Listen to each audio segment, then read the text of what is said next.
கர்த்தருடைய பரிசுத்த நாமத்திற்கு மகிமை உண்டாவதாக. இன்றைக்கும் அதிகாலை தியானத்திலே தேவ சமூகத்திலே காத்திருந்த போது உங்களோடு கூட பேசும்படியாக ஆவியானவர் என்னுடைய உள்ளத்திலே ஏசாயா தீர்க்கதரிசியின் புத்தகம் 26ஆம் அத்தியாயம் 13வது வசனத்தை சுட்டி காட்டினார். வாசிக்கலாம்.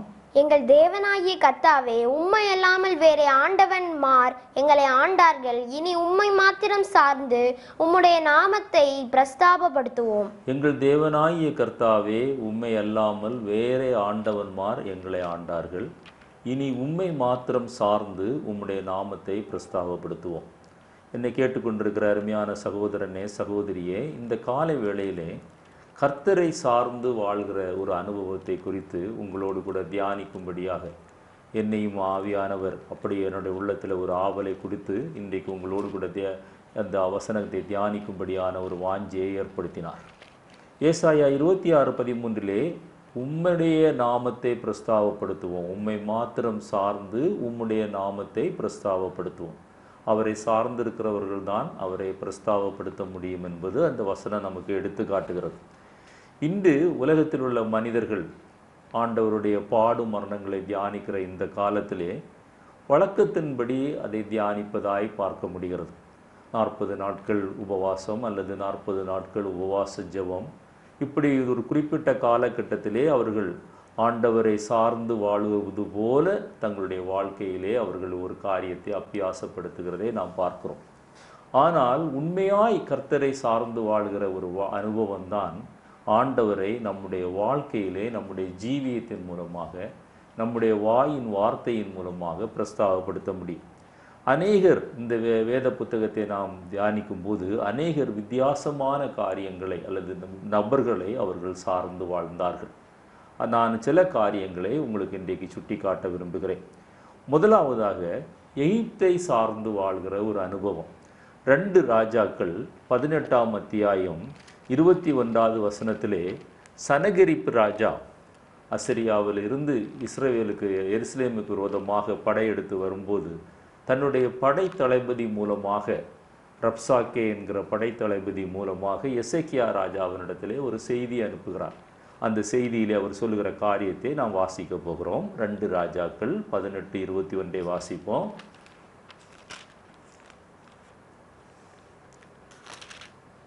2 ராஜாக்கள் 18:21. இதோ நெறிந்த நாணல் கோலாகிய அந்த எகிப்தை நம்புகிறாய். அதின் மேல் ஒருவன் சாய்ந்தால் அது அவன் உள்ளங்கையில் பட்டு உருவிப்போம்.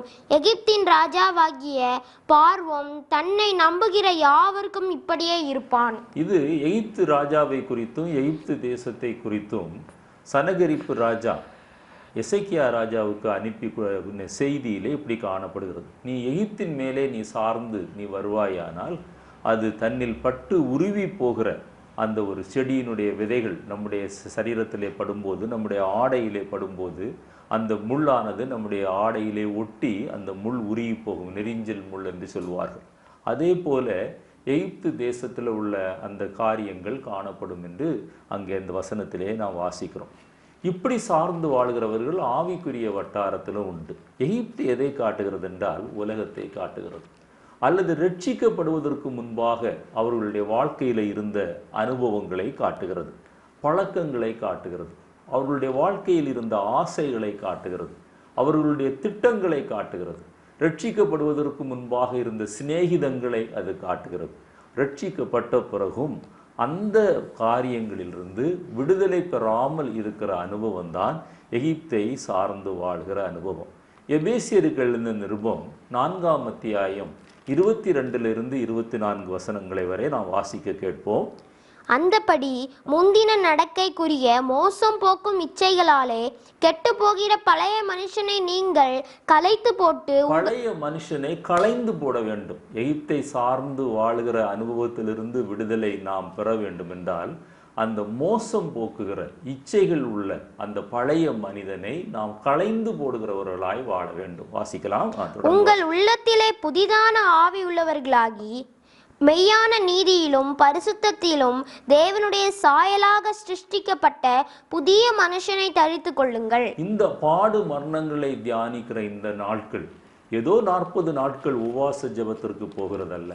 அல்லது ஏதோ 40 நாட்கள் வேதத்தை அதிகமாக வாசிக்கிறதல்ல, அல்லது 40 நாட்கள் அதிகமாக தேவ சமூகத்தில் காத்திருந்து ஜெபிக்கிறதல்ல, அல்லது நம்முடைய ஒரு வேளை அல்லது 2 வேளை உணவை சாப்பிடாமல் இருப்பதல்ல. இதெல்லாம் நல்ல காரியங்கள் தான். ஆனால் அது எல்லாவற்றையும் காட்டிலும் எகிப்தை சார்ந்து வாழுகிற அந்த அடிமைத்தனத்திலிருந்து நீங்களும் நானும் விடுதலை அடைய வேண்டும் என்றால் அந்த பழைய மனுஷனை நாம் களைந்து போட்டு புதிதான ஆவியை நம்முடைய உள்ளத்திலே பெற்று கிறிஸ்துவை நம்முடைய சரீரத்திலே தரித்து கொள்ள வேண்டும். இந்த காரியங்கள் அநேக கிறிஸ்தவர்களுடைய வாழ்க்கையிலே காணப்படவில்லை. ஆனால் உபவாசிக்கிறார்கள், ஜெபிக்கிறார்கள். அவர்கள் அந்த நாட்களிலே பயபக்தியோடு இருப்பது போல அவர்களுடைய முகத்தோற்றம் காணப்படுகிறது. ஆனால் குணாதிசயங்கள் மாறவில்லை, ஜீவியம் மாறவில்லை. ஆனால் ஆவியானவர் அந்த எகிப்தை சார்ந்து வாழ்கிற அனுபவத்திலிருந்து நீங்களும் நானும் விடுதலை அடைய வேண்டும். அந்த பழைய மோசம் போக்குகிற இச்சைகள் இன்னும் நம்முடைய வாழ்க்கையிலே இருக்கிறதா? இந்த லெண்ட் டேஸ் என்று சொல்லுகிறார்களே, இந்த நாட்களிலே நீங்களும் நானும் அப்படி நம்மை ஆராய்ந்து பார்ப்போம். அப்படிப்பட்ட குணாதிசயங்களை நம்முடைய வாழ்க்கையிலிருந்து நாம் எடுத்து விட வேண்டும். அப்படிப்பட்ட குணாதிசயங்கள் நம்முடைய வாழ்க்கையில் இருக்குமேயானால் நம்மால் கனி கொடுக்க முடியாது, கர்த்தருக்காக எழும்பி பிரகாசிக்க முடியாது.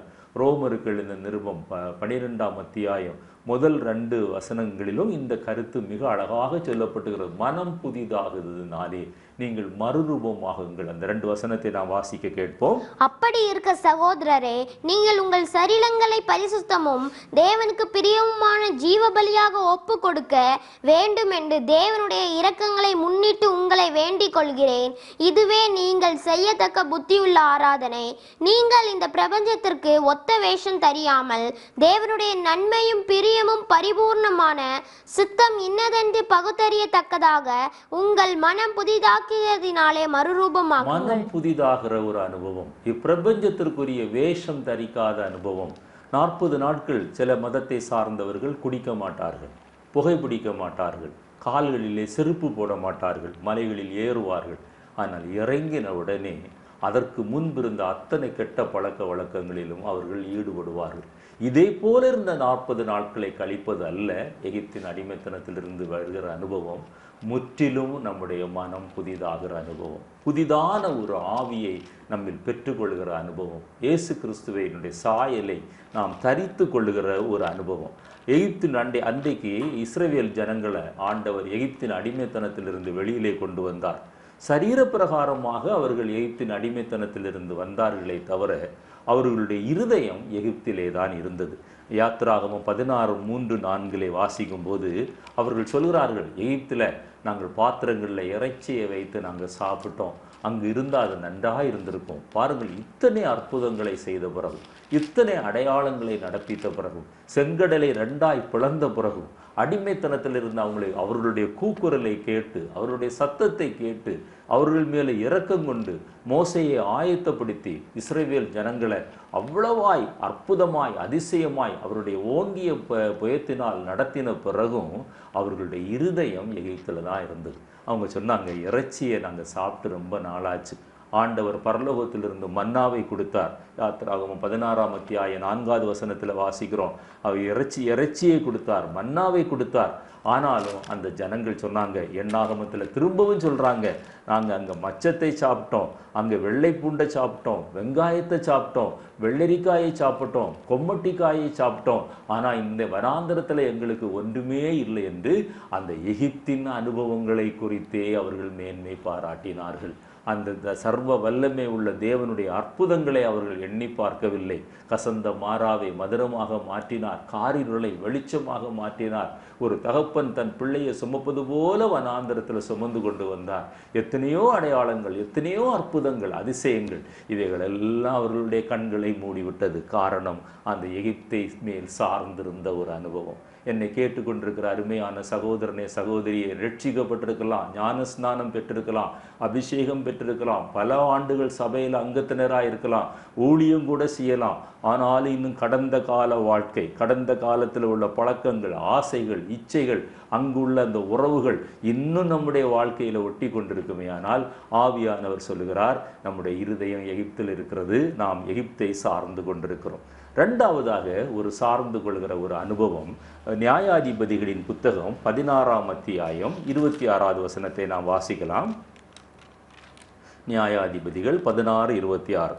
சிம்சோன் தனக்கு கை லாகு கொடுத்து நடத்துகிற பிள்ளையாண்டானுடைய நோண்டே வீட்டை தாங்குகிற தூண்களிலே நான் சாய்ந்து கொண்டிருக்கும்படி அவைகளை நான் தடவி பார்க்கட்டும் என்றான். இங்கே சிம்சோன் அந்த வீட்டை தாங்கி கொண்டிருக்கிற தூண்களின் மேலே சாய்ந்து கொள்ள விரும்புகிறார். அபிஷேகம் பெற்றவர், எத்தனையோ அதிசயமான காரியங்களை கர்த்தர் அவர் மூலமாக செய்தார். ஒரு கழுதையுடைய பச்சை தாடை எலும்பு, அந்த பச்சை தாடை எலும்பு பிடிக்கிறதுக்கே வசதி இருக்காது, அதுவும் பச்சை எலும்பு, அது வழுகி போகிற தன்மை உடையது. அந்த அதை கையில் வைத்து பயன்படுத்த முடியாத ஒரு ஷேப்பு, அப்படிப்பட்ட ஒரு ஒரு ஒரு வழுக்குத்தன்மை உள்ள ஒரு டா ஷேப்பில் உள்ள ஒரு எலும்பை வைத்து 1000 பேரை அந்த சிம்சோன் கொல்லுகிற அளவிற்கு அவருடைய அபிஷேகத்தினால் நிறைந்து வல்லமை உள்ளவராய் காணப்பட்டார். இப்பொழுது அவருடைய கண்களின் இச்சையினால, அவர் அந்த கண்களின் இச்சையினால ஒரு ஸ்திரீக்கு அடிமையாகி தன்னுடைய ஜீவனை இழக்கப் போகிற நேரத்தில் கண்கள் பிடுங்கப்பட்டவராய், எந்த கண்கள் இச்சையாய் பார்த்ததோ அந்த கண்கள் பிடுங்கப்பட்டவராய் இப்பொழுது அந்த தூணின் மேலே சாய்ந்திருக்க அவர் தடவி பார்க்கிறார் என்று வேதத்திலே வாசிக்கிறோம். ரட்சிக்கப்பட்ட நாம், அபிஷேகம் பெற்ற நாம், கர்த்தருக்காக ஊழியம் செய்கிற நாம், இன்னும் நம்முடைய வாழ்க்கையில் ஒரு தகாத இச்சை ஒட்டி கொண்டிருக்குமே. ஆனால் அன்றைக்கு சிம்சோன் அந்த தூணின் மேல் சாய்ந்திருக்க, பிள்ளையாண்டானே எனக்கு உதவி செய் என்று சொல்லி தன்னுடைய கைகளால் அந்த தூண்களை தடவி பார்த்தாரே, அதுபோல தடவி பார்க்கிற அனுபவத்திலே நீங்களும் நானும் வாழ்ந்து கொண்டிருப்போம். எனவே ஆண்டவர் முதல்ல நம்ம வாசித்த எபேசியர் 4 வாசித்தது போல அந்த பழைய மனிதனை, அந்த மோசம் போக்குகிற இச்சைகளை நம்முடைய வாழ்க்கையிலிருந்து களைந்து விட்டு புதிதான ஆவியை நம்முடைய வாழ்க்கையிலே பெற்றுக்கொள்ள வேண்டும். 2 சாமுவேல் 18ஆம் அத்தியாயம் 18வது வசனத்தில் இன்னொருவருடைய தூணை பற்றி எழுதப்பட்டிருக்கிறது. அங்கே அப்சலோம் தன்னுடைய பெயர் பிரஸ்தாபத்திற்காக ஒரு தூணை நிறுத்துகிறார். அந்த வசனத்தை வாசிப்போம். தன்னுடைய பெயரை நினைப்பூட்டும்படியாக அப்சலோம் 2 சாமுவேல் 18:18 ஒரு தூணை நிறுத்துகிறதாக நாம் வாசிக்கிறோம். அப்சலோம் உயிரோடே இருக்கையில் என் பெயரை நினைக்க பண்ணும்படியாக எனக்கு குமாரன் இல்லை என்று சொல்லி ராஜாவின் பள்ளத்தாக்கிலே தனக்கென்று ஒரு தூணை நிறுத்தி அந்த தூணுக்கு தன் பெயரை தரித்திருந்தான். அது இந்நாள் வரைக்கும் அப்சலோமின் அடையாளம் என்று சொல்லப்படும். அங்கே சிம்சோன் தூணின் மேலே சாய்ந்திருந்தான். இங்கே அப்சலோம் தன்னுடைய பேர் பிரஸ்தாபத்திற்காக ஒரு தூணை நிறுத்துகிறார். இதை எதை காட்டுகிறது? ரட்சிக்கப்பட்ட பிள்ளைகள் இன்னும் தங்களுடைய பெருமையை நாட்டுவதற்காக, தங்களுடைய மேன்மையை நாட்டுவதற்காக, தங்களுடைய பெயர் பிரஸ்தாபத்திற்காக, தங்களுடைய சாதனைகளை பெரிதுபடுத்துபவர்களாக, தங்களுடைய புகழை மற்றவர்கள் பாட வேண்டும் என்று விரும்புகிறவர்களாக, தங்களுடைய படிப்பு, பட்டங்கள், அந்தஸ்துகள் அவைகளை மேன்மையாய் பேசுகிறவர்களாக, அல்லது தங்களுடைய குலம், தங்களுடைய இனம் என்று அதிகமாய் பேசுகிற விசுவாச பிள்ளைகளே, அன்றைக்கு அப்சலோம் தன்னுடைய பேர் பிரஸ்தாபத்திற்காக ஒரு தூணை நிறுத்தினான்.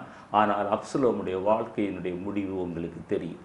எனவே ரட்சிக்கப்பட்ட பிள்ளைகள் அந்த பழைய காரியங்களை விட்டு முற்றிலுமாய் கடந்து வர வேண்டும். இன்னும் அநேக விசுவாசிகளுடைய வாழ்க்கையிலே அவர்களுடைய பட்டங்களை குறித்து, பதவிகளை குறித்து, அவர்களுடைய குடும்பத்தை குறித்து, அவர்களுடைய அந்தஸ்தை குறித்து, அவர்கள் அனுபவிக்கிற அல்ல செல்வத்தை குறித்து, அதிகாரத்தை குறித்து ஒரு மேட்டிமையான எண்ணம் காணப்படுமேயானால் நீங்களும் நானும் இன்னும் தூண்களில் சாய்ந்திருக்கிறவர்களாய் காணப்படுகிறோம். கர்த்தரிடத்தில் சாய்கிற அனுபவத்திற்குள்ளாக நீங்களும் நானும் கடந்து வரவில்லை. கலாத்தியர் 2:20 வாசிக்கும் போது, நான் இயேசு கிறிஸ்துவோடு கூட சிலுவையிலே அறையப்பட்டேன், அவரோடு கூட அடக்கம் பண்ணப்பட்டேன், இனி நான் என்ன, கிறிஸ்துவே என்னில் ஜீவிக்கிறார். பிலிப்பியர் 3:11 வாசிப்போம். பிலிப்பியர் 3:11 வாசிக்கலாம். அவருக்காக எல்லாவற்றையும் நஷ்டம் என்று விட்டேன், குப்பையுமாக எண்ணுகிறேன். அவருக்காக எல்லாவற்றையும் நஷ்டம் என்று விட்டேன். இந்த அனுபவத்தை நம்முடைய வாழ்க்கையில கொண்டு வருவோம். கர்த்தர் மேல சாய்கிற ஒரு அனுபவம் என்னவென்றால், அவருக்கென்று நாம் எதை மேன்மையாக நினைக்கிறோமோ, நம்முடைய வாழ்க்கையில எதை உயர்வாக நினைக்கிறோமோ அவைகளை நஷ்டமென்றும் குப்பை என்று விடுகிற அனுபவம், கிறிஸ்துவோடு கூட சிலுவையில் அறையப்படுகிற அனுபவம், அவரோடு கூட அடக்கம் பண்ணப்படுகிற அனுபவம், அவரோடு கூட உயிர்த்தெழுகிற அனுபவம், இனி நான் அல்ல கிறிஸ்துவே என்னில் ஜீவிக்கிறார் என்கிற அனுபவம். இதுதான் பவுல் அப்போஸ்தலனுடைய வாழ்க்கையிலே காணப்பட்டது. ஆனால் சிம்சோன் அபிஷேகம் பெற்றிருந்தார், தூண்களை தடவி பார்க்க கேட்கிறார். அப்சலோம் நிறைய திறமைகள் இருந்தது, தாளந்துகள் இருந்தது, சௌந்தரியவான், அவ்வளவு எல்லாம் இருந்த பிறகும் அவனுடைய பெருமையினால, மேட்டிமையினால, அவனுடைய தகாத ஆசையினால, இச்சைகளினால அவன் தன்னுடைய ஜீவனை இழந்தான். கர்வாலி மரத்துல தொங்குனான். தன்னுடைய பேர் பிரஸ்தாபத்திற்காக தூணை நாட்டினான். அந்த தூணை அந்த நாட்டின மனிதன் கர்வாலி மரத்துல தொங்கி தன்னுடைய ஜீவனை இழந்து விட்டான். என்னை கேட்கிற அருமையான சகோதரனே, சகோதரியே, யார் மேல் சார்ந்திருக்கிறோம்? நேசர் மேல சாய்கிற ஒரு அனுபவமா, அல்லது எகிப்தின் மேல சாய்ந்து கொண்டிருக்கிற ஒரு அனுபவமா, அல்லது தூணின் மேல் சாய்கிற ஒரு அனுபவமா? மூன்றாவதாக இன்றைக்கு விசுவாசிகளுடைய வாழ்க்கையிலே காணப்படுகிற ஒரு சார்ந்திருத்தல் என்னவென்றால், சுய புத்தியின் மேல் அநேகர் சார்ந்திருக்கிறார்கள். வாசிக்கலாம் நீதிமொழிகளின் புத்தகம் 3ஆம் அத்தியாயம் 5வது வசனத்திலே சுய புத்தியின் மேல் சாய்ந்திருக்கிற அனுபவம் வாசிப்போம். உன் சுய புத்தியின் மேல் சாயாமல் உன் முழு இருதயத்தோடு கர்த்தரில் நம்பிக்கையாய் இருந்து உன் வழிகளில் எல்லாம் அவரை நினைத்துக்கொள், அப்பொழுது அவர் உன் பாதைகளை செவ்வாய்ப்படுத்துவார். சுய புத்தியின் மேல் சாயாத, கர்த்தர் மேல முழு நம்பிக்கையாயிரு, உன்னுடைய வழிகளில் எல்லாம் அவரை நினைத்துக்கொள், அப்பொழுது அவர் உன் பாதைகளை செவ்வாய்ப்படுத்துவார். 3:6 வாசிங்க, தொடர்ந்து வாசிங்க. உன் வழிகளில் எல்லாம் அவரை நினைத்துக்கொள், உன் வழிகளில் எல்லாம் அவரை நினைத்துக்கொள். உன்னுடைய வாழ்க்கையில சுய புத்தியின் மேல ஒரு நாளும் சார்ந்திருக்க வேண்டாம். உனக்கு அறிவு இருக்கலாம், ஞானம் இருக்கலாம், நீ மற்றவர்களை காட்டிலும் பல திறமைகளை படைத்தவனாய் இருக்கலாம். ஆனால் எதுவும் என்னால் உண்டானது அல்ல, எல்லாம் கர்த்தரால் உண்டானது என்று கர்த்தர் மேல் சார்ந்திருக்கிற ஒரு அனுபவம் தான் வாழ்க்கையில ஆசீர்வாதத்தை கொண்டு வரும். சுய புத்தியின் மேல் சார்ந்திருக்க வேண்டாம். 4ஆவதாக ஒரு சார்ந்திருக்கிற ஒரு அனுபவம் 2 சாமுவேல் 1ஆம் அத்தியாயம் 6வது வசனத்தை நாம் வாசிப்போம். 2 சாமுவேல் 1ஆம் அத்தியாயம் 6வது வசனம். அந்த வாலிபன், நான் தற்செயலாய் கில்போவோ மலைக்கு போனேன், அப்பொழுது இதோ சவுல் தம்முடைய ஈட்டியின் மேல் சாய்ந்து கொண்டிருந்தார். சவுல் தன்னுடைய ஈட்டியின் மேல் சாய்ந்து கொண்டிருந்தார். சவுலுடைய வாழ்க்கையிலே சவுல் தன்னுடைய படைபலத்தை நம்பினார், தன்னுடைய ஆயுதத்தை நம்பினார். தாவீது தனக்கு எதிரியாக வந்து விடுவானோ என்று நினைத்து தான் நம்பி இருந்த ஈட்டியை வைத்து ஒரு நாள் அந்த தாவீதை கொல்ல முயற்சித்தார். இதெல்லாம் நம் சரித்திரத்திலே நாம் வாசிக்கிறோம். வேதத்திலே நீங்கள் வாசித்து பார்ப்பீர்களேயானால் 1 சாமுவேல் 2 சாமுவேல் எல்லாம் வாசித்து பார்ப்பீர்களேயானால் சவுலுடைய வாழ்க்கைக்கும் தாவீதினுடைய வாழ்க்கைக்கும் இருந்த வித்தியாசத்தை நீங்கள் பார்க்க முடியும். அந்த ஈட்டியின் மேலே கடைசியிலே அவன் சாய்ந்து கொண்டு செத்தார் என்று சவுலை பற்றி எழுதப்பட்டிருக்கிறது. ஈட்டி எதை காட்டுகிறது? நம்முடைய வாழ்க்கையில காணப்படுகிற கோபத்தை காட்டுகிறது, நம்முடைய எரிச்சலை காட்டுகிறது, நம்முடைய பொறாமையை காட்டுகிறது, நம்முடைய ஆசையை காட்டுகிறது, இச்சையை காட்டுகிறது. ஆனால் 1 சாமுவேல் 26ஆம் அத்தியாயம் 11-22 வசனங்களை வாசிக்கும் போது தாவீதினுடைய கையிலே ஈட்டி இல்லை, தாவீதினுடைய கையிலே இசைக்கருவிகள் இருந்தது. அந்த இசைக்கருவிகள் மூலமாக சங்கீதங்கள் பாடப்பட்டன, கர்த்தருடைய நாமம் மகிமைப்படுத்தப்பட்டது, ஆவிக்குரிய ஒரு ஆசீர்வாதமாய் மாறினது.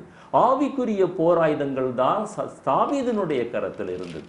தாவீது தான் நம்பி இருந்ததெல்லாம் கர்த்தர் மேல் முற்றிலும் உள்ள ஒரு நம்பிக்கை, சேனைகளின் தேவனாகிய கர்த்தர் மேல் உள்ள நம்பிக்கை. கோலியாத் இடத்துல சொல்லும் போது கூட, சேனைகளின் தேவனாகிய கர்த்தருடைய நாமத்தை நீ நிந்தித்தாயே, அந்த நாமத்தினால் நான் உன்னோடு கூட வருகிறேன், உன்னை எதிர்க்க வருகிறேன் என்று சொல்லி அடைப்பை பைக்குள் இருந்ததான் அந்த கற்களை எடுத்து அந்த கோலியாத்தை வீழ்த்தி ஒரு பெரிய சாதனையை, ஒரு பெரிய வெற்றியை, இஸ்ரவேலுக்கு ஒரு பெரிய ரட்சிப்பை கொடுக்க முடிந்தது. ஆனால் சவுலுடைய வாழ்க்கையில ஈட்டியை சார்ந்திருந்தபடினால, தன்னுடைய சுயபலத்தை சார்ந்திருந்தபடினால, கோபம் இருந்தபடினால, எரிச்சல் இருந்தபடினால, பொறாமை இருந்தபடினால, அங்கே வேதம் சொல்கிறது, எந்த ஈட்டியை நம்பி இருந்தாரோ அந்த ஈட்டியின் மேல் சாய்ந்து அவர் மரித்தார் என்று பார்க்கிறோம். ஒரு காலகட்டத்தில் சவுலுடைய தலைமாட்டில் இருந்த ஈட்டியையும் அந்த அவர் தண்ணி குடிக்கிற செம்பையும் தாவீதும் மற்ற படை வீரர்களும் சென்று எடுத்து கொண்டு வந்தார்கள். அது சவுலுக்கு தெரியாது.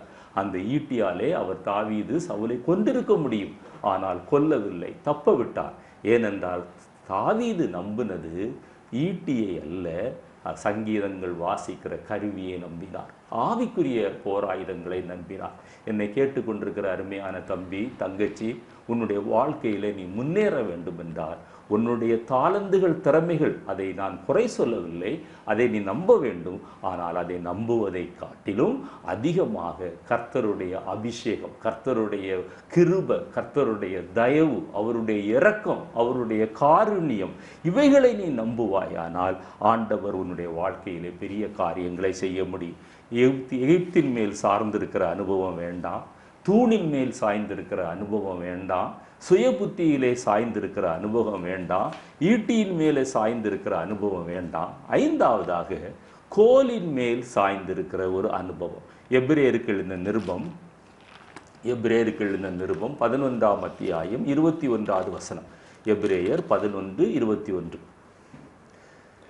விசுவாசத்தினாலே யாக்கோபு தன் மரண காலத்தில் யோசேப்பினுடைய குமாரர் இருவரையும் ஆசீர்வதித்து தன் கோலின் முனையிலே சாய்ந்து தொழுது கொண்டான். தன்னுடைய கோலின் முனையிலே விசுவாசத்தினாலே யாக்கோபு தன்னுடைய கோலின் முனையில் சாய்ந்து கொண்டு அவர் தன்னுடைய ஜீவனை விட்டார். கோலின் முனையிலே. இது எதை காட்டுகிறது? தேவனுடைய ஆளுகையை காட்டுகிறது, தேவனுடைய அதிகாரத்தை காட்டுகிறது, ஒழுங்குள்ள ஒரு ஜீவியத்தை காட்டுகிறது. 23ஆம் சங்கீதம் 4வது வசனத்துல உமது கோலும் உமது தடியும் என்னை தேற்றும் என்று அங்கே வாசிக்கிறோம். என்னை கேட்டுக்கொண்டிருக்கிற அருமையான சகோதரனே, சகோதரியே, யாக்கோபு விசுவாசத்தினாலே கோலின் முனையிலே சாய்ந்து கொண்டான். ஒரு ஆண்டவர் மேல உன்னுடைய விசுவாசத்தை அதிகப்படுத்து, அந்த விசுவாசத்தின் மேல் சார்ந்திரு. இதுவரைக்கும் உன்னுடைய வாழ்க்கையில நீ காணாத அதிசயங்களையும் அற்புதங்களையும் நீ காண முடியும். உன்னுடைய வாழ்க்கையில பரிசுத்தத்தை காண முடியும். எந்த பாவத்தை மேற்கொள்ள முடியாது என்று தத்தளித்து கொண்டிருக்கிறாயோ அந்த பாவத்திலிருந்து இந்த நாட்களிலே, இந்த லெண்ட் டேஸிலே, பாடு மரணங்களை தியானிக்கிற இந்த நாட்களிலே உனக்கு ஒரு விடுதலையை ஆண்டவர் கட்டளையிடுகிறார். யாக்கோபு விசுவாசத்தினாலே கோலின் மேல் சாய்ந்த ஒரு அனுபவம். ஆறாவதாக சாய்கிற அனுபவம் என்று பார்க்கும்போது அநேகர் அவிசுவாசிகள் மேல் சாய்ந்திருக்கிறாங்க, அவர்களை சார்ந்திருக்கிறாங்க. 1 ராஜாக்கள் 11ஆம் அத்தியாயம் 1 முதல் 10 வரை உள்ள வசனங்களை வாசித்து பாருங்க. சாலமோன் ராஜாவுக்கு இருந்த ஐஸ்வர்யத்தை போல யாருக்கும் ஐஸ்வர்யம் இருந்ததில்லை. சாலமோன் ராஜாவுக்கு இருந்த ஞானத்தை போல யாருக்கும் ஞானம் இருந்ததில்லை. சாலமோன் ராஜா காலத்தில் இருந்த இளைப்பாறுதல், சமாதானத்தை போல யாருடைய காலத்திலும் இருந்ததில்லை.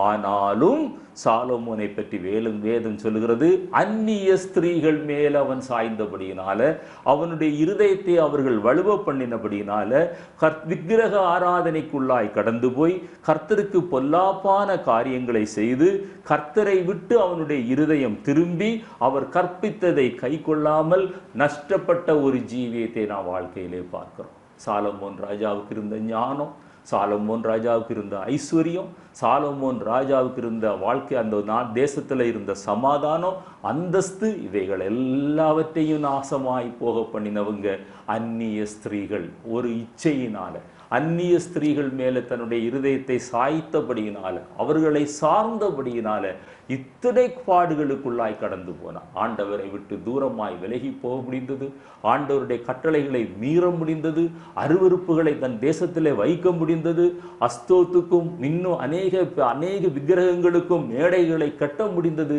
காரணம் அந்நிய ஸ்திரீகள். அதே போல இன்றைக்கு விசுவாசிகள் அவ்விசுவாசிகளோடு கூட வைத்திருக்கிற ஐக்கியத்தினால, அவர்கள் மேல சார்ந்து இருக்கிறதுனால கர்த்தருக்காக எழும்பி பிரகாசிக்க முடியல, கர்த்தருக்காக போராட முடியல, தூசியை உதறிவிட்டு எழுந்திருக்க முடியல. நுகத்தடிகளாய் விசுவாசிகளுடைய கழுத்திலே மாட்டப்பட்டிருக்கிறார்கள். எனவே என்னை கேட்டுக்கொண்டிருக்கிற அருமையான சகோதரனே, சகோதரியே, ஆண்டவர் இன்றைக்கு சொல்கிறது, நீ எகிப்தை சார்ந்திருக்க வேண்டாம், நீ தூணில் சார்ந்திருக்க வேண்டாம், உன்னுடைய சுய புத்தியின் மேல் சார்ந்திருக்க வேண்டாம், நீ உன்னுடைய ஈட்டியின் மேல் சாய்ந்திருக்க வேண்டாம், விசுவாசமாகிய கோலின் மேல் சாய்ந்து கொள். அந்நிய ஸ்திரீகளை மேல் சாய்ந்து தன்னுடைய வாழ்க்கையை நஷ்டப்படுத்தின சாலமோனை போல இல்லாமல் அவிசுவாசிகளுடைய ஐக்கியத்தை விட்டு நீ வெளியே வர வேண்டும் என்று ஆவியானவர் விரும்புகிறார். ஒருவேளை அவிசுவாசிகளிடத்தில் நான் தகராறு பண்ண வேண்டும் என்று சொல்லவில்லை, அவர்களோடு பேசக்கூடாது என்று சொல்லவில்லை. ஆனால் அவர்களுடைய வழிபாடுகள், அவர்களுடைய முறைமைகள், அவர்களுடைய பழக்க வழக்கங்கள், நீங்கள் அவர்களை கிட்டி சேர்வீர்களே ஆனால் உங்களை அறியாமலே உங்களை ஒட்டி கொண்டு உங்களை அது நஷ்டப்படுத்திவிடும். ஏழாவதாக ஒன்றை சொல்லி நான் முடிக்க விரும்புகிறேன். நம்முடைய வாழ்க்கை ஆசீர்வதிக்கப்பட வேண்டும் என்றால் ஏசாயா 50ஆம் அத்தியாயம் 10வது வசனத்தை வாசிப்போம். ஏசாயா 50ஆம் அத்தியாயம் 10வது வசனம். உங்களில் எவன் கர்த்தருக்கு பயந்து அவருடைய தாசனின் சொல்லை கேட்டு தனக்கு வெளிச்சமில்லாததினால் இருட்டிலே நடக்கிறானோ அவன் கர்த்தருடைய நாமத்தை நம்பி தன் தேவனை சார்ந்து கொள்ள கடவன். கர்த்தருடைய நாமத்தை நம்பி, கர்த்தருடைய தாசனை நம்பி, கர்த்தருடைய வார்த்தையை மேல் சார்ந்திருக்கிற ஒரு அனுபவத்தை ஆண்டவர் நம்முடைய வாழ்க்கையில விரும்புகிறார். கர்த்தர் மேல் சார்ந்திருக்கிற ஒரு அனுபவம், கர்த்தர் மேல் சார்ந்திருக்கிற அனுபவம். உன்னத பாட்டு 8ஆம் அத்தியாயம் 5வது வசனம் வாசிக்கலாம். நேசர் மேல் சார்ந்திருக்கிற ஒரு அனுபவம். அந்த வசனத்தை வாசிப்போம். மிக அருமையான ஒரு வசனம்.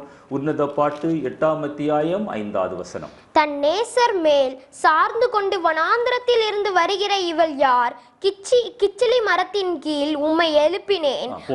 தன் நேசர் மேல் சார்ந்து கொண்டு வனாந்தரத்தில் வருகிற இவள் யார்? வாழ்க்கை வனாந்தரமாய் தோன்றலாம். நம்முடைய வாழ்க்கையில நடக்கிற சம்பவங்கள் எல்லாம் வனாந்தரமாய் தோன்றலாம், வறட்சியாக தோன்றலாம், தோல்வியாக தோன்றலாம்.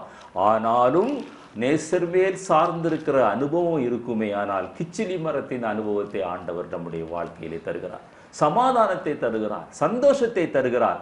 எகிப்தை சார்ந்திருக்கிற ஒரு அனுபவம் அல்ல, கோலின் மேல் சார்ந்திருக்கிற ஒரு அனுபவம், ஈட்டியின் மேல் சாய்ந்திருக்கிற ஒரு அனுபவம் அல்ல, சுய புத்தியின் மேல் சாய்ந்திருக்கிற ஒரு அனுபவம் அல்ல. அந்த விசுவாசமாகிய கோலின் மேல் சாய்ந்து கொண்டு, நேசர் மேல் சார்ந்து கொண்டு, தேவ வசனங்கள் மேல் சார்ந்து கொண்டு, அவருடைய நாமத்தை சார்ந்து கொண்டு, அவருடைய தாசனை நம்பி, அவர் சொல்கிற வார்த்தைகளை கேட்டு அதன் மேல் சார்ந்து கொண்டு வாழ்கிற ஒரு வாழ்க்கை நம்முடைய வனாந்தரத்தை வயல்வெளியாக மாற்றுகிற ஒரு அனுபவத்திற்குள்ளே நம்ம கண்டு செல்லும். யோவான் எழுதின சுவிசேஷத்துல 15ஆம் அத்தியாயம் முதல் 4-5 வசனங்களை வாசித்து பாருங்கள்.